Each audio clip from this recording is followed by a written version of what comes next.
It's Bullseye. I'm Jesse Thorn. Tune Yards is a band fronted by Merrill Garbus. And they're a really fun band, really amazing to watch. In a classic Tune Yards song, you will find this incredibly dense collage of sounds, live percussion, and looped vocal noises, and melodies that are influenced by people like Fela Kuti or Philip Glass or ESG. Tune Yards broke through in 2011 with a killer single called Business.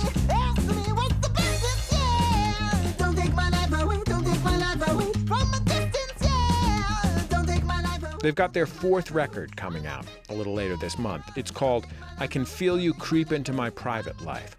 It's an album about growth. It's about social and environmental justice, too. And as always, it's a blast to dance to. I called you up because I thought you see it my way. I looked for freedom and I found it on the highway. No other option, so I'm peeling off the driveway. Sing those brand new ABCs. ABC, 1, 2, 3, ABC, 1, 2, 3, ABC, 1, 2, 3, These days, the band is based out of Oakland, but Merrill's originally from New England. When we asked her about the song that changed her life, she took us back to when she was a kid. The song was called Moliva. It's by a South African singer named Johnny Clegg. It was one of the first Afro-pop songs she ever heard, and it had a huge influence on Tune Yards' sound. And the whole thing basically happened by accident. I think the first time I heard this song, well, I know the first time was on a cassette tape that I believe was given to me because on one side it had the Indigo Girls.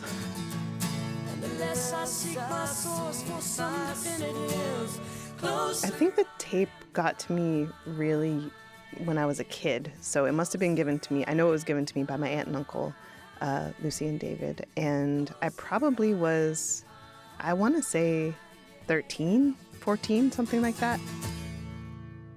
And on the B-side was this album I'd never heard of before by Johnny Clegg.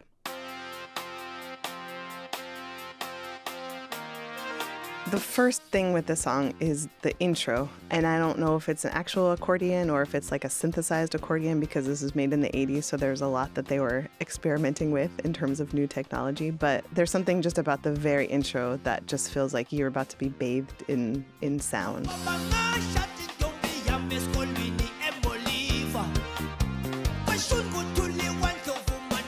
Everything was different about it to me. Like even the fact that the snare hits aren't on the 2 and 4. You know, it's not like ding dang ding dang canta. It's like that. It's all on the upbeats.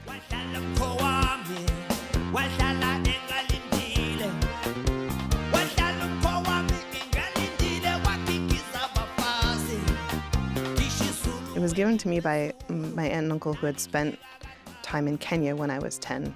Lucy and David were really my window into Africa as a continent, and they were in Kenya, so I was studying a lot of Kenyan culture just because I missed them, and I was, 10 years old and wanted to learn about where they were. They are both in the medical profession. They always had people living in their house. When I was a kid, there was always someone who needed a place to stay. People who were refugees from Tibet or Sudan later, they really opened their family up to the resources that they had.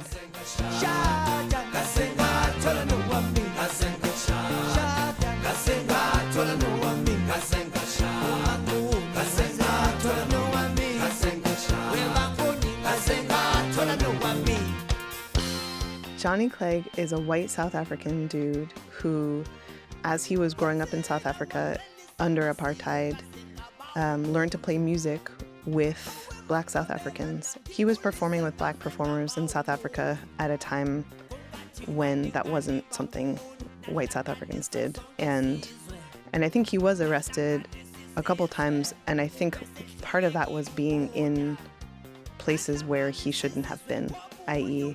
Black neighborhoods. So he was there trying to learn. I mean, he learned the language that the song is in Zulu and learning the music of Black South Africans, and that was absolutely frowned upon at that time.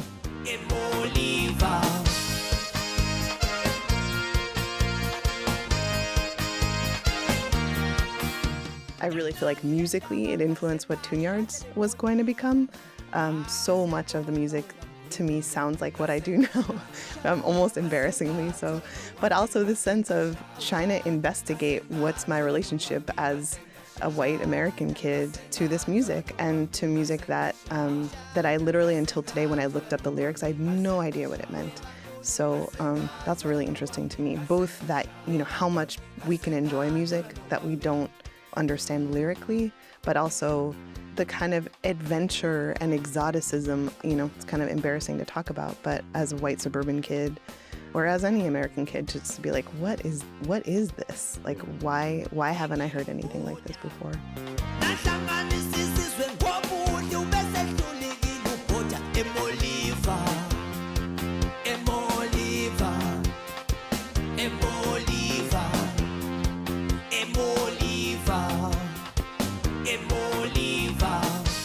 He is singing about getting married, and Moliva, I guess, is at the specific river.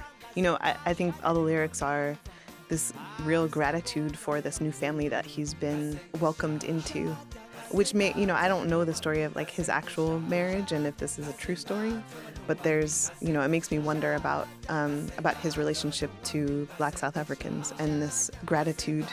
And, I think there's that kind of spoken word part in the middle that it sounds like that's just people that are now part of his family.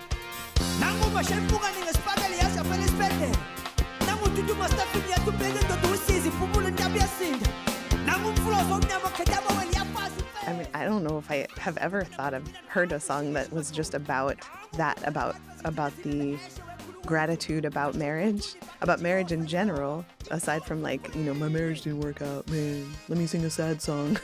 That's not what this is at all. But also I think what musically what I take from this song too is that the verses are they're pretty minor. You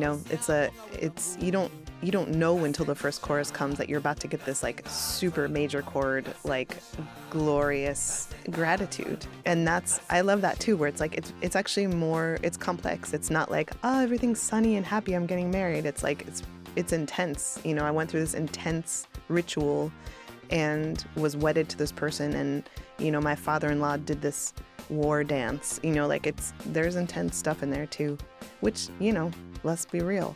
Marriage is intense. Feels appropriate.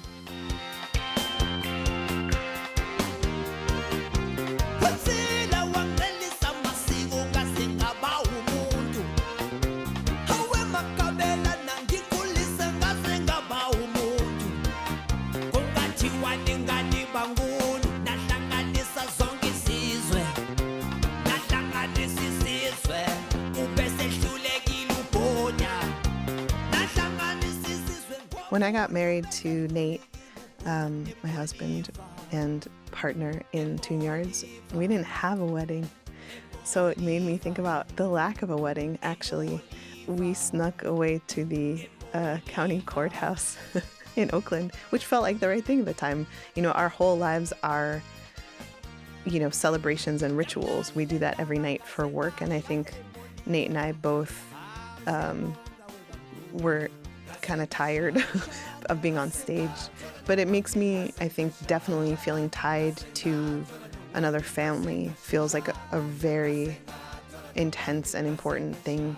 And actually, truthfully, listening to the song and reading the lyrics, I did want to have an actual wedding.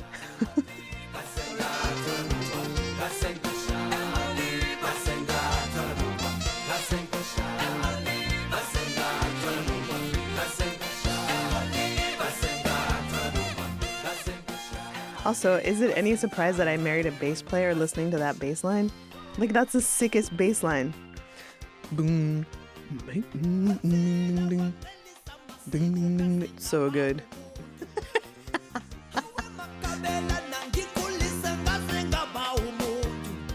Merrill Garbus of Tune Yards on the song that changed her life, Moliva by Johnny Clegg. Tune Yards' new album is called I Can Feel You Creep Into My Private Life. It drops January 19th. A little after that, the band sets off for a multi-month tour all over the world. We'll have dates and more up on our website. Just go to the Bullseye page at MaximumFun.org. Let's take a listen to another song off of Tune Yard's new album. This one is called Look at Your Hands.